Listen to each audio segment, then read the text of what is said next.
Hey everybody, welcome back to Video Episode. Here we're going to continuing series on the Steam Deck, more importantly what emulators you should be playing and how to get them set up. And a lot of you have been asking for Nintendo DS and Melon DS, so that is what we're going to be doing today. Now a caveat, we're going to be showing you Melon DS both standalone and via RetroArch.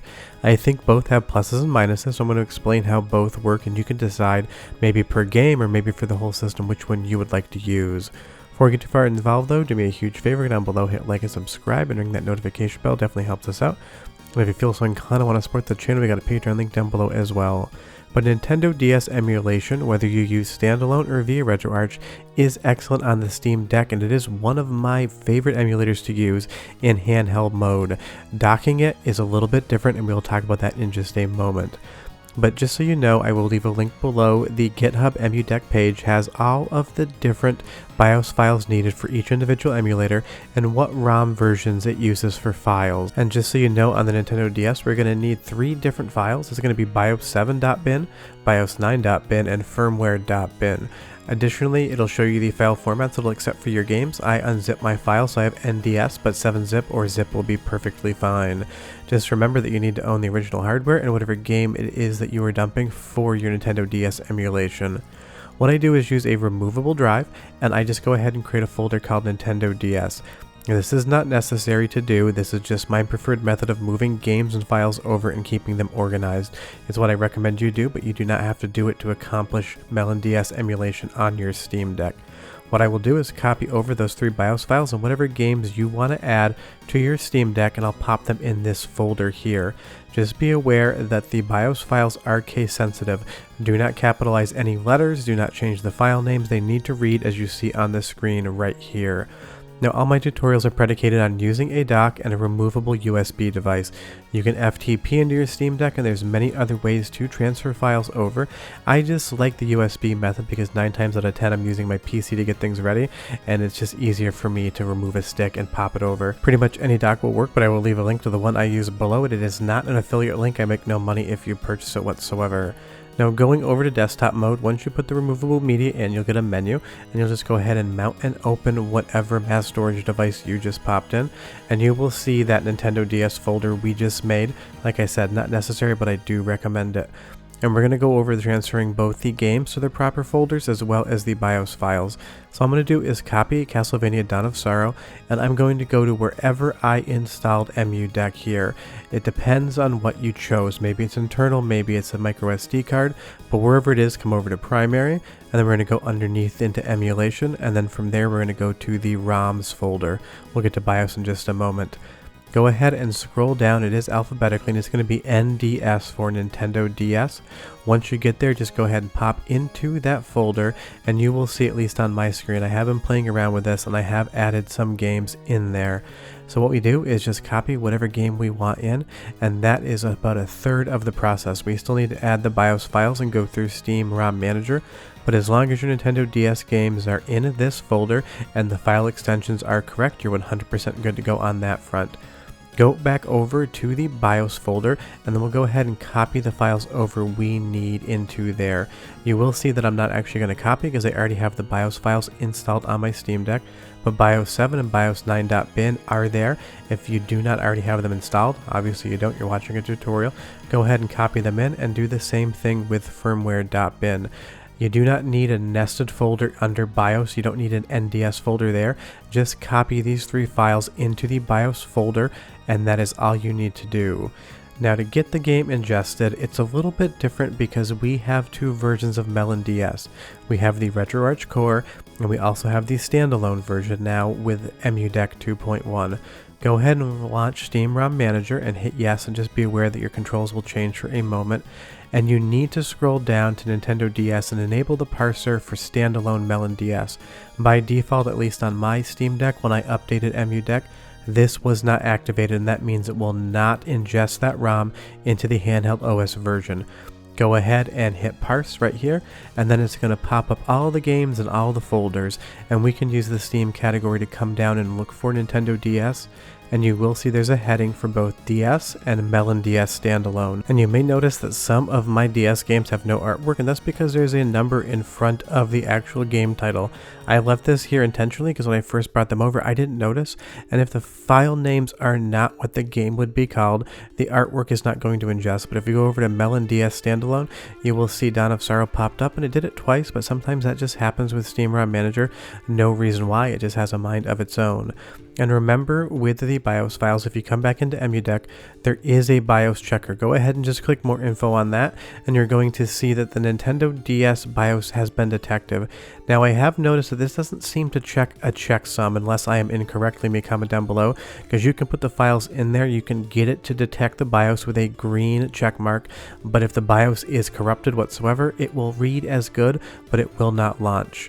If you take a look at Melon DS, the menu still says to update me. It must not be complete yet, but if you see under special configurations, it's going to say our wiki here.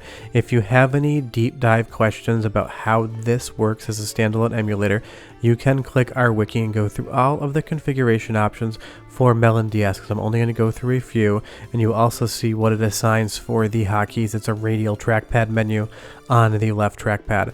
But once that is done, if you want to use standalone Melon DS, you have to configure within desktop mode as that application. If you go to all applications and scroll down to obviously M for Melon, you're going to see it right here. Just click on it to launch. And now whatever settings you want to persist in handheld mode, that kind of walking around operating system you're mostly used to looking at, you need to assign everything except the controller inputs here. EmuDeck will bind those, but you can load a game right up from here and play it on desktop mode if you so want. It's not what I usually do, but it is an option, and you will see that I'll go through a couple more options just so you're aware of what we can do. If we go into config and go to video settings, you're going to see the internal resolution scale. This option will persist into handheld mode, so whatever scale you want it to use, you need to set it within the desktop version of Melon DS, and that will persist over to the handheld version of it. Things like the different screen layouts, you can change a little bit of it around within the game once you launch it on the handheld system, but honestly, if you want to play around with anything whatsoever, do it in desktop mode first. That is the method to do it. Now, returning back to the OS that looks like you were just playing with a Steam Deck, you're going to see two entries here in collections, Nintendo DS and Nintendo DS Melon Standalone. If you want to launch standalone, kind of makes sense, you'd pick the standalone folder here, and you will see that we now have Dawn of Sorrow running on our Steam Deck and everything works great. One asterisk to that is that when I am using my capture card to get this footage, you can use the Steam Deck screen to tap like it is a touchscreen, but it is miscalibrated. Everything seems to be like an inch to the right. But I'm sure that has nothing to do with EmuDeck or Melon DS, and probably just a capture card issue. But when you're playing Nintendo DS in handheld mode on your Steam Deck, you can use your finger, you can use your toe, you can use any appendage, well, probably some you shouldn't, to touch the screen and articulate it just like you would a regular Nintendo DS. And if you do want to play this in dock mode, you can use different input devices to do the same. That is up to you. If you need any help with that, leave me a comment down below, because I'm not going to go through every single device. And remember that the radial menu is on the left-hand touch screen as well, just so you can use it if you need it. But as we go back into the folders here, let's get out of standalone Melon DS and let's move over to Melon DS in RetroArch. Now, standalone generally is going to be slightly better, but it is close enough to which I think either or is perfectly fine. I'm sure I'll see some comments down below telling me that that's wrong. It is just personal opinion on all of these things outside of how to get it set up, which is just kind of either works or doesn't. But moving on to another Castlevania game here. The one nice thing about Melon DS and RetroArch is it does give us the quick menu to change a lot of the Melon DS settings in RetroArch without having to exit the program. Where on standalone Melon DS, you do have to go back to desktop mode to change around a decent amount of stuff. Most of the settings should be left as is, like in system here. Absolutely nothing needs to be changed whatsoever. But you can go into video and change around the internal native scaling as well, depending on if you want to or not. I honestly just leave it at 5x or 3x. They both look great on the Steam Deck screen, and you can scale a little bit harder if you want to go to a dock system. Now, one of the best options is coming up here, and it's going to be screen. You're going to see if we have touchscreen mode, we can articulate touch via mouse, and we can articulate touch via joystick. So you do have a lot of options as to how you want to choose this here. I leave it as touch. And now you're going to see that there is a screen layout. Currently we have it on top to bottom, but you can also do hybrid modes. Now on the Steam Deck, when you're using hybrid mode, the touchscreen settings seem to be very hit or miss. If you absolutely need to tap something, just do top or bottom, bottom or top, whichever order you'd like. That seems to work the best for me.